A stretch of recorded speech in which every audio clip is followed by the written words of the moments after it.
Hello, everybody, and welcome back once more to Anime Yay or Nay. I'm TheOutbackAl. I'm hot for justice. I'm cheating you. And I'm NV Jitters. And this week, we watched more Jojo. Old Jojo.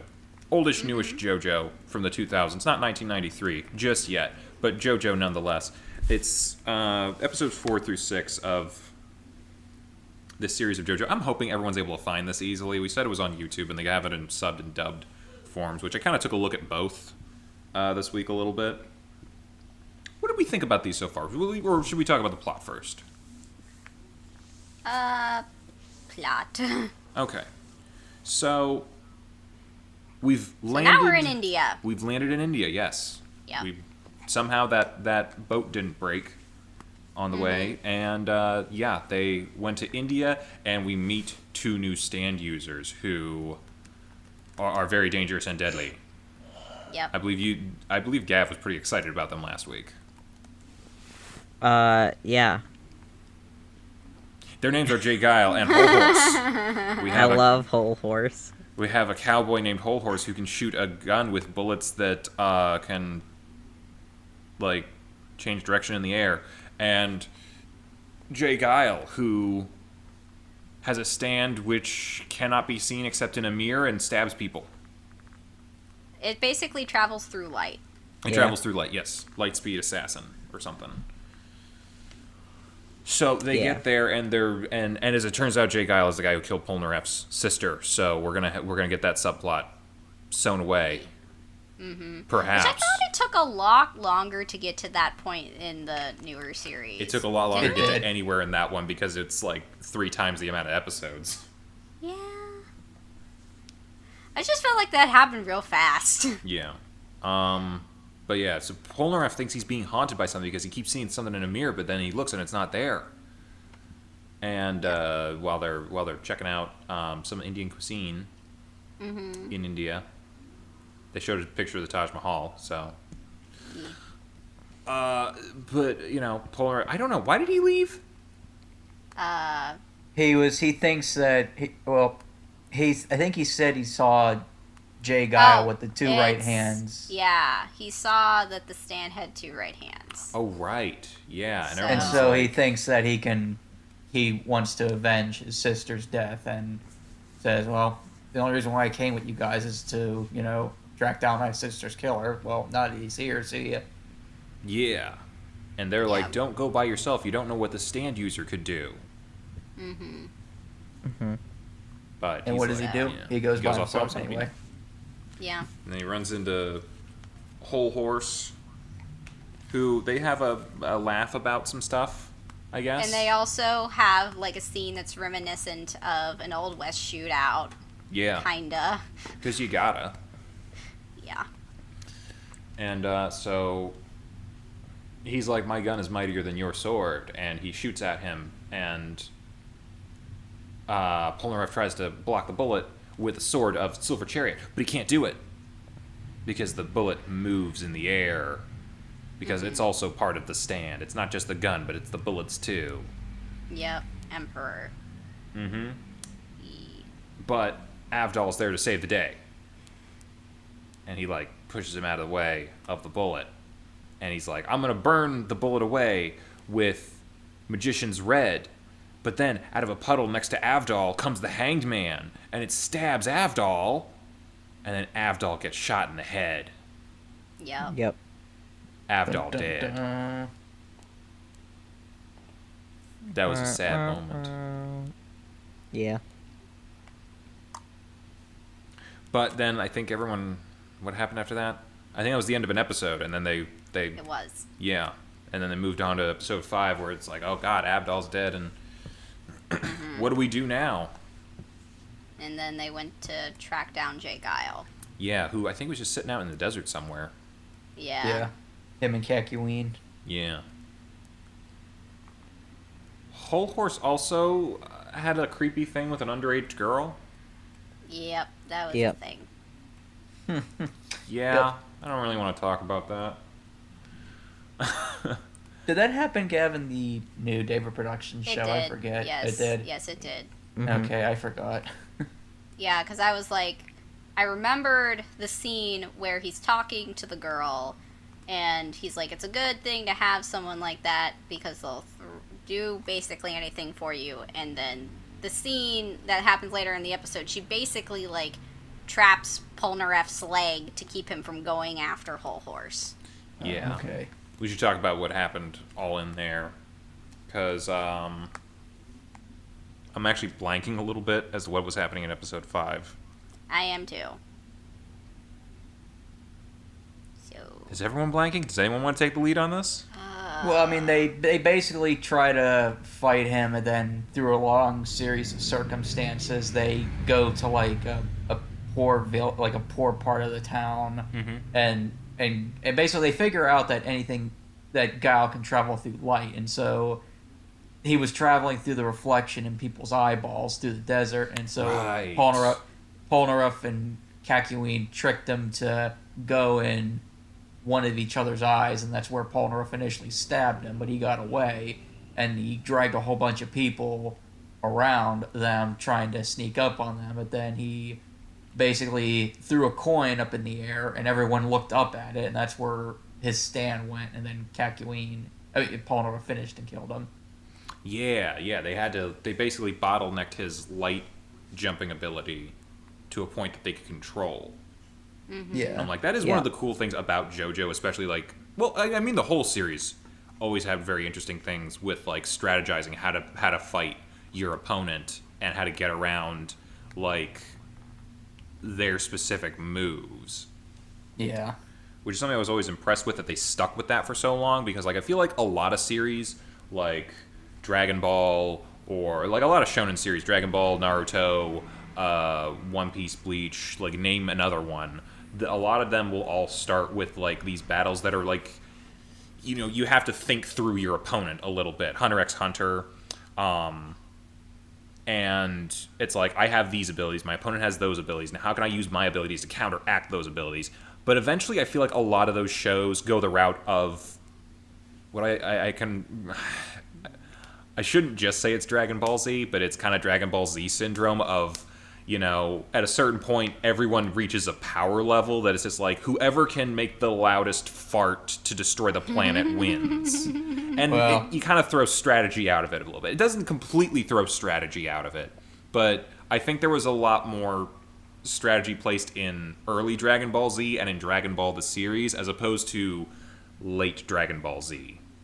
Well, trust me, parts 4 and 5 have way more strategy than part 3 at times. Yeah, it's like where other shows would become less complicated with their fights and more oversimplified in a lot of ways, this show seems to get more complicated, and like you have to pay attention to what's going on in like fights and how people are like it's not just powerful people, they're smart people. They know how to use what they have. And I think that was always very impressive about the series as a whole. But yeah, they kill Jay Guile. And I think Whole Horse gets away. Yep. Yeah. Because we see him in the next episode. Yep. We get a couple little flashback moments in episode 6. One Wait. with We're not done yet. a section of Phantom Blood, where we see the burning ship that Jonathan and Dio were on, and Dio kind of gruesomely attacking him. It's very dark 90s animation style kind of thing, which like I don't have any like major complaints about like any like how they do the animation in the main series, but like I feel like they really put a lot of effort into that scene from Phantom Blood, which almost makes me feel like they really wanted to animate that section of the manga, but they just couldn't. So they're like, well, we'll get out what we can out of this. Which I guess just goes to prove you can't just start JoJo from a particular spot. You have to start from the beginning. Should we backtrack a little bit and talk a bit about Inyaba and Yeah, how she yeah. freaked out about her son? Oh, yes, she did. Because she was there at the end of like episode 5. Yes. I mean, yeah, your son dies. I'm sure that you're going to have Oh feelings yeah, about that. she was angry and she was going to take her stand, justice, to go and Yeah. kill people. Yep. She poked a bunch of holes in her face. It's weird. Yes. Weird decision there, Well, but, you know. no, I think it was just like that was what happened to her son. Like I thought he got all cut in those half. holes. No. Oh no, wait, he got stabbed a whole bunch of times. He got stabbed a whole bunch of times, and then the stigmata basically showed up all over her face and hands and stuff. Goodness gracious. So she knew he was dead, and then she was like, okay, time to take him out. Yeah. So, Yeah, so then they end up in Saudi Arabia. eek. Because they drove the whole way from India, which would take a while. Mm-hmm. But I guess they like putting in, like, oh, it's been like a month since we left Japan. Yep. Yeah. So. I noticed that they're basically adapting the major stuff in the first half, and like all the other side villains that they would fight, they just skipped over. Yeah. Yeah. I didn't really watch it very much. I do remember kind of coming in and out of it a little bit whenever my roommate was watching it. And I know there was like a guy who had his stand was a car that they kind of. Uh-huh. They definitely Yep. skipped over that. Yep. Very Christine that episode was. Yeah. I mean, I guess it makes sense. If they had like a limited budget and a limited amount of time to work with what they had to like condense to the most major plot elements. Yeah. So, Yeah. what did we miss on the road to Saudi Arabia, though? I forget. I think Car Let's- Guy, but there was probably others. I mean, Anne, that was a big one. Well, did- Anne was part of the boat episode with the orangutan. Yeah, so Yeah, I think but, they like, completely but- cut her out as a Yes. whole. Uh-huh. So, Yeah. They. Was there a Darby brother in the first half, or they were both in part 2? I think they're both in part 2. Yeah, they are Okay. both in part 2. Was the magnetic lady Mariah? She was in part 2. Yes, part she was in two. part 2. What's the. Did they skip over Saudi Arabia? No, we're They in Saudi might Arabia have. now. Hmm. Because I saw the map. They showed they were in Saudi Arabia. Or not Saudi Arabia, I mean Singapore. Oh, I think Singapore, they did probably. skip over Singapore. Because they mentioned don't- India in the last 2 episodes, and now in this one they're in Saudi Arabia. So I don't. Oh yeah, and they also they forgot whenever Polnareff gets mind wiped again, you get the infamous cherry scene. Oh. Wait, I thought Oh, that was yeah. Kakuin who did the cherry Yeah. thing. Oh, excuse me, Yeah. Kakuin. That's what I meant to Speaking say. of, I don't mean to bring this up because I know we brought this up last time. His earrings, why are they the same color as his skin? I don't It just makes it look know. like they're growing out of him as opposed to being earrings. They wanted to use a very muted color palette. Yeah, but I've seen reds as well. So what's the problem here? I don't know. Don't ask me. Okay, just a little side thing. Oh yeah, because the whole with the yellow temperance, which is the Kakuin and the cherry thing, that happens in Singapore. Was that when they were at that amusement park, or is that later on? I forget. That's the baby's stand. That's later on. Okay.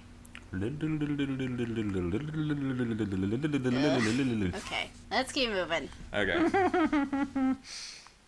So, anyway, they get to this town in Saudi Arabia, and because a fog has rolled in and they're not able to travel anymore. I don't know where they got their truck from, but they have to find a place to stay. But instead of finding a place to stay, they find a dead body in the street with a bunch of holes in its body. I'm skipping around. I'm sorry. I was confused because I think the main thing we talked about with this episode before we did the backtrack thing was the Phantom Blood thing. There was also a scene where Whole Horse meets Dio Yeah. and gets That freaked was a out by him. flashback. Yeah, he has a flashback to, and he's like, Dio, oh, he's keeping his back to me. He says, I don't know about this guy. I'm going to shoot him. But he misses because Dio shows up behind him as soon as he shoots. How did he do Foreshadowing. it?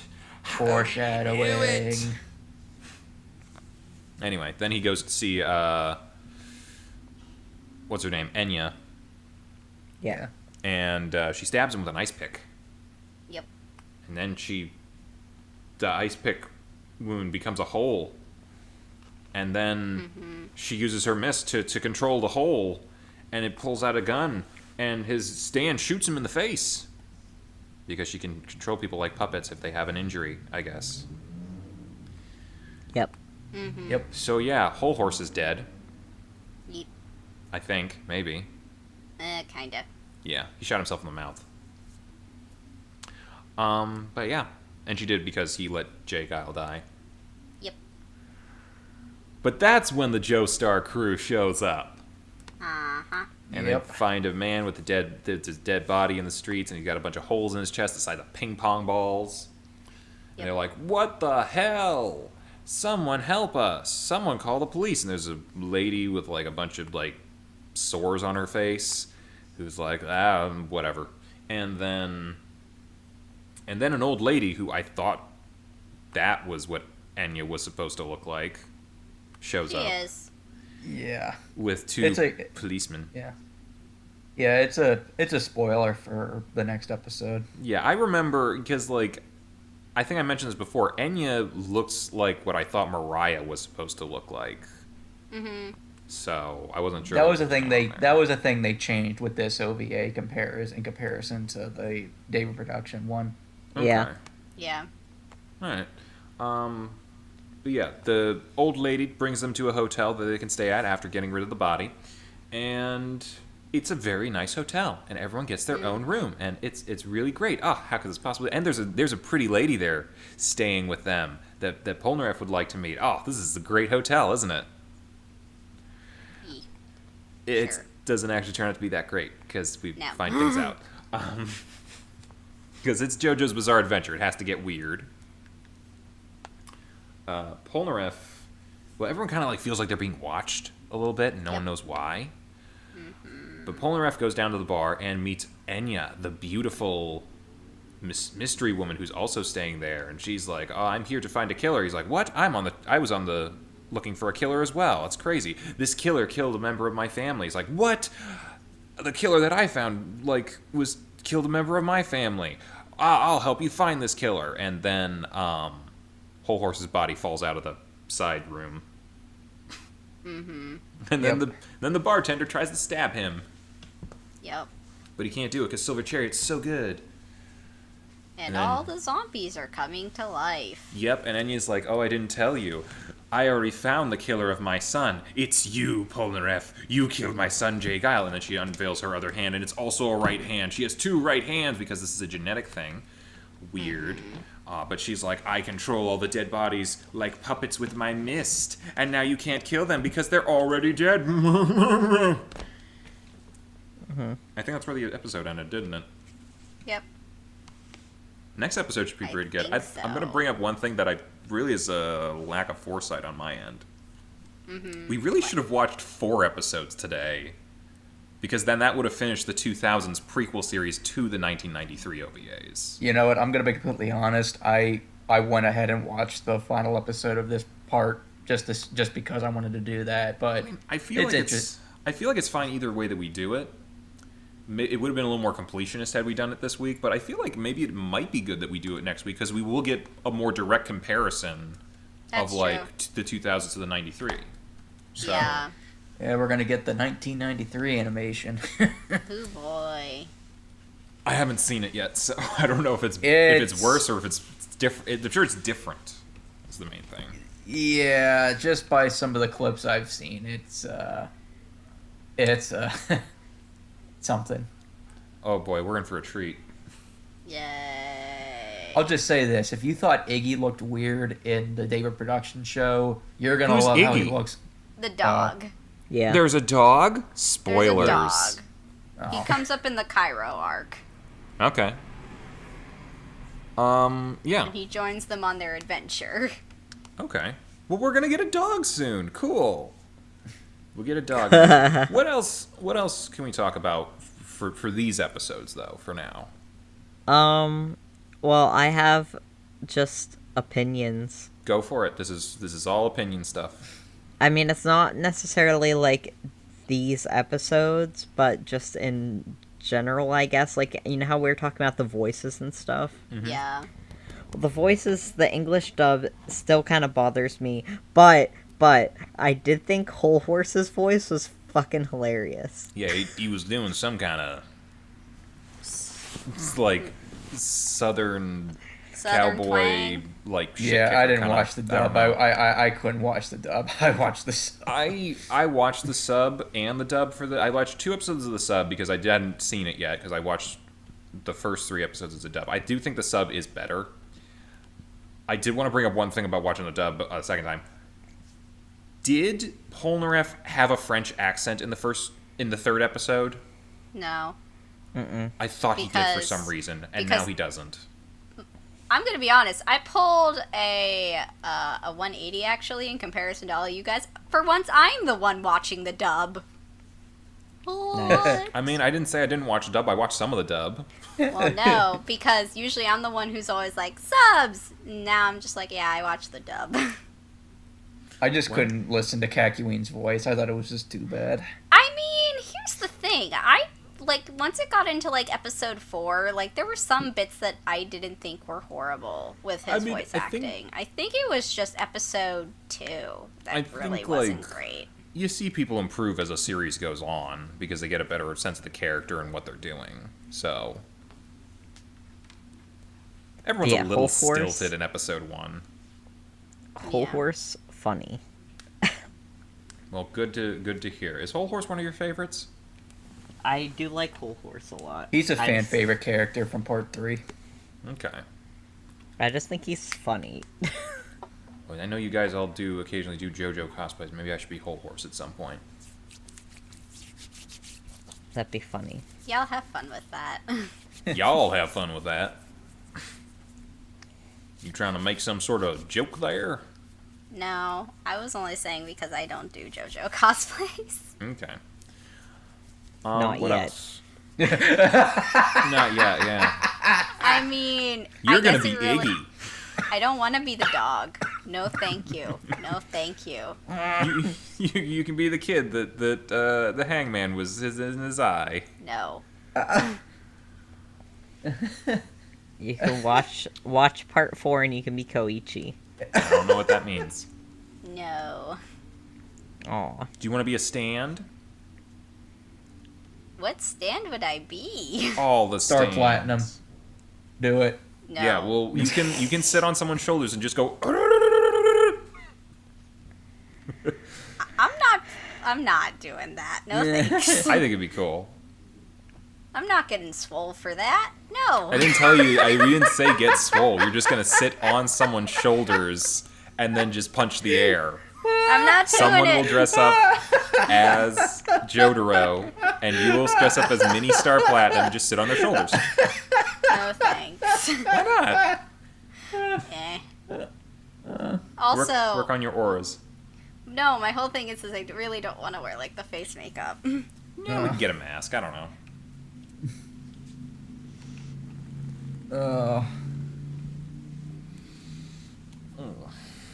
What else should we say about this episodes and stuff? I will say this though.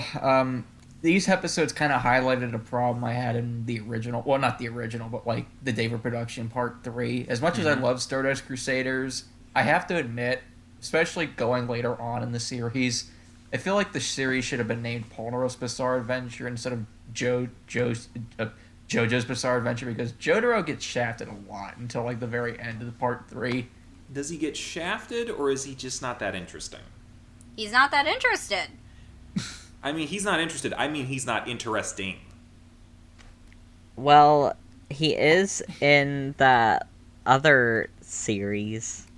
See, I don't even think so either. Like, he has his moments to shine, but like I feel like a lot of times in the David production show, Polnareff was like the main focus.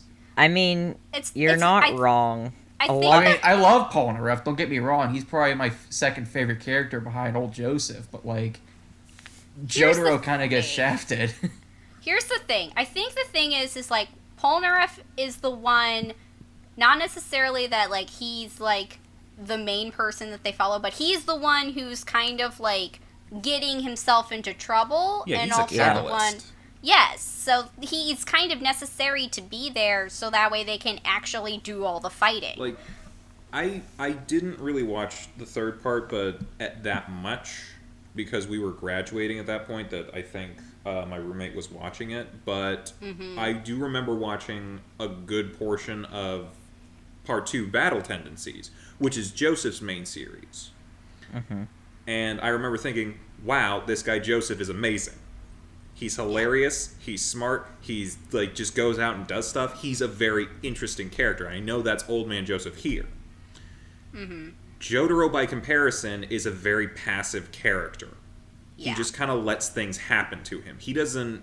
Very rarely does he take any initiative, and that he's not that interesting because of it. And I feel like, to me personally, that kind of happens a lot after part 2, whereas, like, the main protagonists of JoJo don't get as much attention as often. Like, in part 4, the main character's name is Josuke, but I think Koichi gets more attention and screen time half the time. Yeah. That's true. Yeah. I mean, And again, I don't think that's necessarily a bad thing, but I just feel like if your main character is a JoJo and they get less screen time half the time than a side character...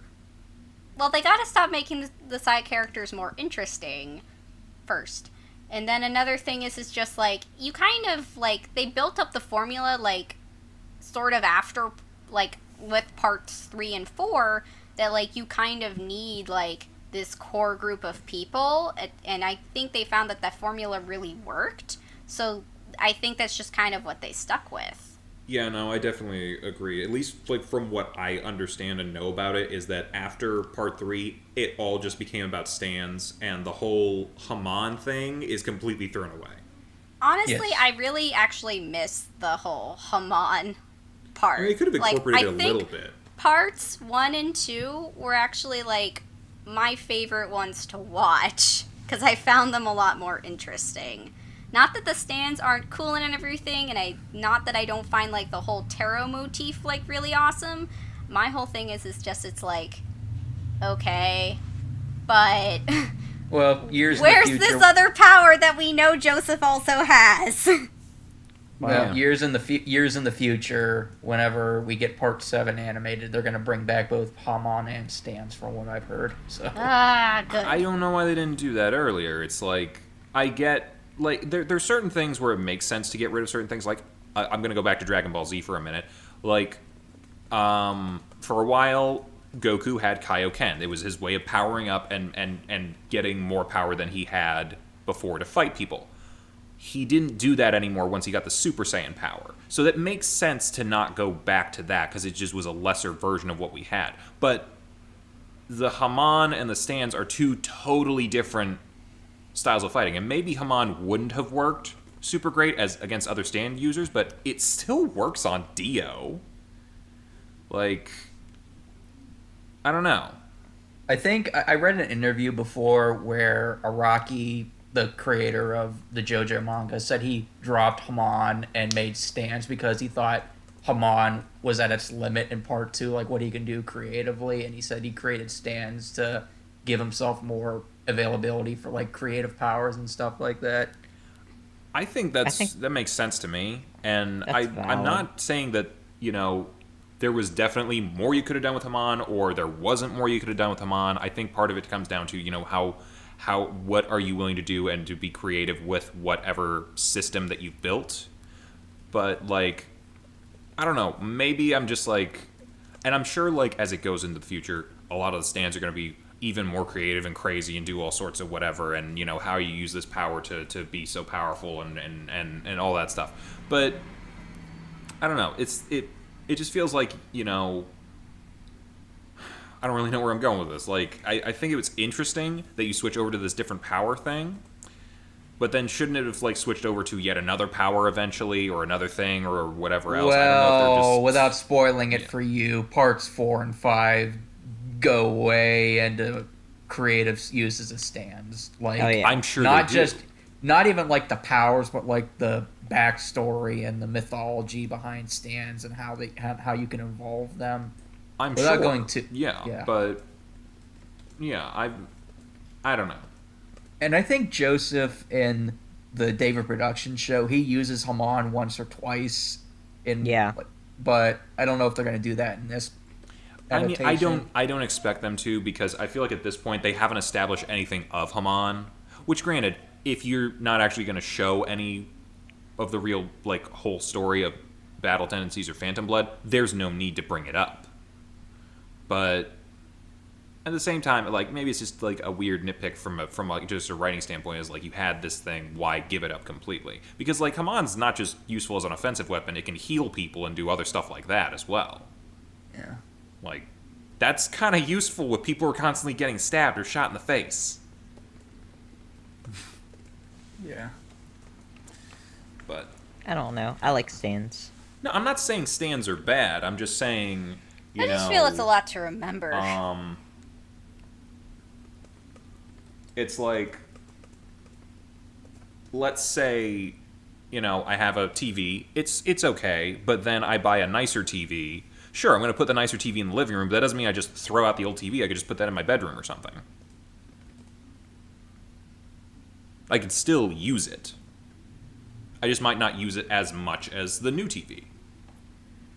Yeah, I mean, there is a reason, though, like, that they keep bringing the stands back, that they do tie into, like, the first, like, 2 parts. Okay. They just don't go into it in part 3. They go into it down the line. I feel like Yeah. if I actually want to know about this stuff, I'm just going to have to, like, go and watch, either read everything or watch everything at some point. I don't know if I have the time for that at this moment, but maybe down the line I will. I mean...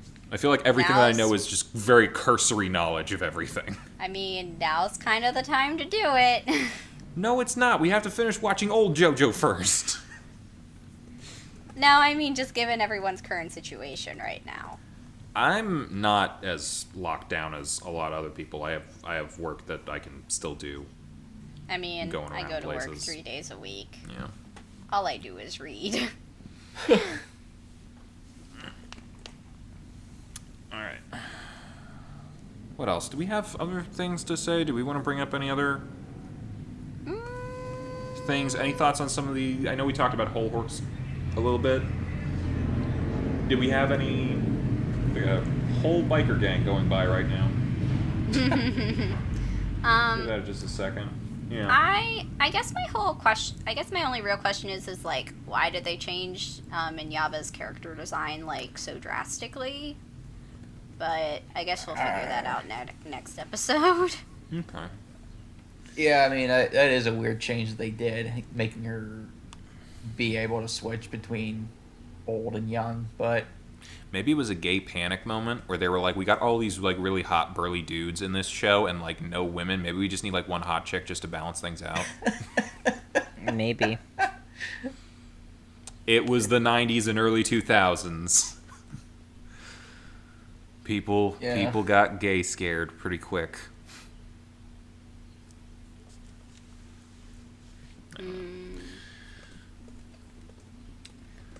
All right, we kind of talked a little bit about Jotaro and Polnareff and that. What do we think of like Avdol and like old Joseph? Abdul's my favorite. Okay. He's like one of my absolute favorite JoJo characters. What are your reasonings for this?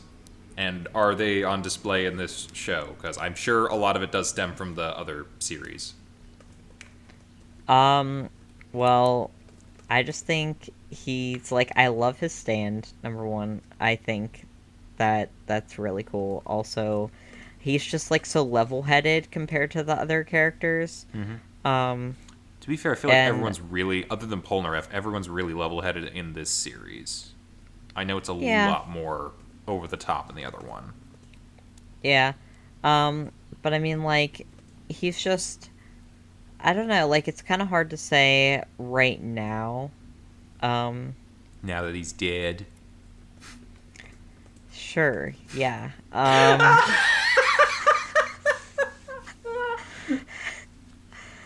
But... I can't really... Save it till next week. How about You don't that want to say once anything because you don't want to spoil anything, do you? No. We're going to find out all of his backstory in a flashback or something and how he, I don't know, was the savior of Egypt or something like that, aren't we? Sure.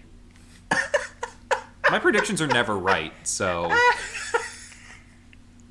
Wait, Except when they are. Is he the reincarnation of an ancient Egyptian pharaoh who sealed a bunch of monsters away to make sure that they could never harm humanity, but then like a one-eyed gay dude from the future made a card game around it and then they released all the monsters again? Yep. That's it. Pharaoh Avdol.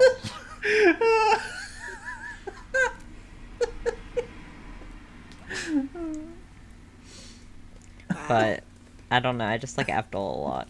Okay. I know you guys didn't like the Kakyoin's voice, but like, what are our thoughts on Kakyoin? I really haven't seen much of him other than that one episode that he had a thing. He's like a fan favorite. Mm-hmm. I don't. There's a think you can reason he's a describe fan JoJo favorite. character- I don't think you can describe a JoJo character without them being a fan favorite. I feel like I really have a question.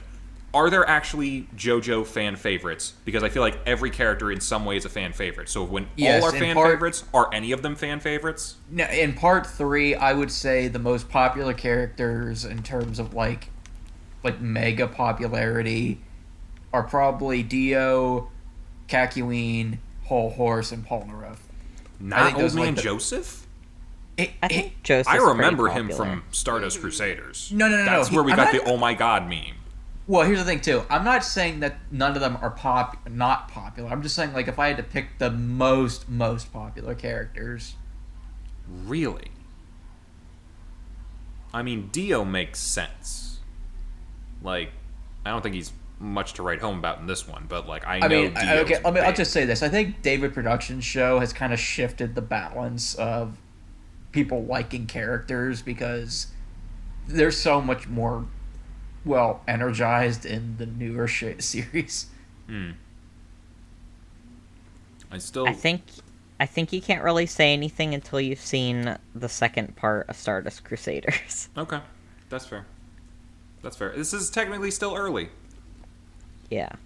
Well, I- especially this series because they like cut out a whole lot. Yeah. I still do stand by my statement of if all are fan favorites, then none are fan favorites, but that's just me. Well, Avdol's not a fan favorite. He's just a favorite? No, he's just mine. Okay. I think he's probably the least popular out of like The 5 Crusaders. Oh, so Yeah. Gav's the hipster. I see. Because in the next part, when Iggy becomes a member of the Corps, Iggy's more popular than Admiral. Okay. That's a little unfair. You told me it's a dog. The Yeah, dog is it's always a going to be the most dog. popular. It's a dog. It's a pupper. No. Right? Oh. There's a reason why about to be Iggy's very popular, and confused, it's aren't not I? the way you think. I'm about to be very confused next week. Aren't Yeah. Yeah. When I first saw Iggy, I was like, why are you here? I Oh, like dear. Iggy. His character design is really weird. At least in like the first episode that I saw him in. And I just Okay. can't get it out of my mind. If Okay. you thought the modern adaptation was creepy, wait till you see the OVA adaptation. So it's a creepy dog? You guys Okay, are not s- making me excited for next week. You want me to tell you at least what the breed of dog is? No. Okay. I don't never want to mind. know anything. What is it? Oh, it's a Boston Terrier. Boston Terriers are cute. Not this one. Not the way the Rocky designed him. Okay, great. Well, I'll find out next time, I guess. Any final thoughts on this? Any other things we want to bring up, mention, theorize? You guys can't theorize. You've seen everything. Not everything. I'm still not finished. You know, Chibi, you mentioned that you never saw the second half of Stardust Crusaders, right? This was a long time ago, but I have within the past year, I'm midway through the second part of Stardust Crusaders. Okay. I was gonna say, is this your first time gonna watch the Cairo arc? No, I've seen at least half of the Cairo arc. Yeah, okay. Okay. I stopped sometime after Mariah. I stopped somewhere after her. Yeah. You should watch it. Who are you talking to right now? Chibs or me? Hello? Well, Chibi, but you should watch it too. What? All right. I've seen most of What Battle about Tendencies, me? and I've seen a good portion of Phantom Blood and bits and bobs of Stardust Crusaders. So, I probably don't have too much work to do to find my way through the first 3 seasons. I'll say this, if you don't have the time, I'll say once we're done with this OVA, I would at least watch the final battle from the modern show, just to, like, do a compare and contrast. I mean, I do a lot of driving, and I listen to podcasts, and I might take up Chibi on the notion for, like, the ebooks thing. But, like, if it's dubbed, and I think seasons 1 through 3 of the new David Productions is on Netflix, so, you know, as long as I don't have to read the subtitles, I could probably all watch dubbed. while I'm driving. It's all dubbed. I mean, I don't recommend to people doing that kind of thing, but, like, if I'm mostly listening, because I've seen a lot of the visuals. For the Well, most in part. terms of, like, in terms of, like, the actual visuals of the final battle, because the visuals of the final battle are almost as iconic, if not more iconic, than the lines that they say, the one-liners. Okay. Well, Roll-a-rolla. But don't say that. He hasn't seen it. I don't even know what the hell you just said, so it's like you... Yeah. I already know It's what like it you're is. speaking in memes, and if I don't know the meme, do I really know what you're saying? Is that a spoiler? How is that a I don't know. Tell me the rest of the plot in Spanish. I'm not gonna know. I mean, I haven't even seen it, and I believe I know what that's a reference to, but I don't really care all that much. Okay. Good to know. Any other thoughts? No, I'm good. All right. Nope. We're good. We're good right now. Make sure to watch the next 3 episodes, which are episodes 7, 8, and 9. Or depending on how you look at it, it's episodes 7, 1, and 2. Oh, the However, 93 look, one. I've said this before. All these episodes are on YouTube, and they're in the chronological order for the series. So whatever it is should be 7, 8, 9. If you're able to find it there. If you're looking somewhere else, great, good for you. You're able to find things online. Yeah, we'll be watching the last episode of the 2000s animation, and then we'll be starting the first 2 episodes of the 1993 original OVA animations. So that's that. Yep. Yep. Yeah. Watch them, come back, check it out, discuss with us in the comments. I don't know. What was your favorite JoJo meme? I don't have to understand any of them. Bye-bye. Bye. Bye. Bye. Happy Easter, everybody. Hey, thanks for watching, and if you haven't already, be sure to subscribe and ring the bell icon for notifications. If you enjoyed this video, give us a like, and feel free to check out some of our other gaming videos, our weekly podcast Anime Yay or Nay, or our parody series Madoka Magically Abridged. See you next time!